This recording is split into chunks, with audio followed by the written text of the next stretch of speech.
Masalan, 1948-yilda suratga olingan Farg'ona qizi nomli kinofilmdan olingan ushbu parchaga e'tibor qarating.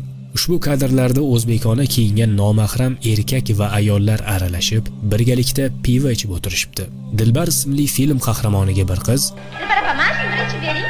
deb aytishi juda ajablanarli. Qahramon qiz deganidan keyin hamma qadahlarni urishtirib, pivani ichib olishadi. Keyin Dilbar yonida turgan boshqa bir qizga qarab, "Mana buni ichib bering" deydi. Savol paydo bo'ladi.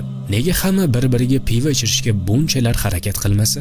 Keyin kadrlarda qizning dadasi kelganini ham ko'rishimiz mumkin. U ham joylashib o'tirgach, katta qadahda unga ham pivo keltiriladi. Uning kiyim-kechagiga e'tibor bering. U toza o'zbek otaxonlaridek cho'pon, do'ppi kiygan, belbog' bog'lagan. Atrofda ham o'zbekona kiyingan yigitlar va qizlar birgalikda pivo ichib xushchaqchaqlashib o'tirishibdi. Bularning barchasi nega suratga olingan? Shubhasiz bu o'zbek xalqini o'z dinlaridan uzoqlashtirish, millatni buzish hamda ularning aql-xushlarini o'g'irlab, ichkilik ichadigan, mast bo'lib o'zini yo'qotadigan insonlarga aylantirish uchun edi.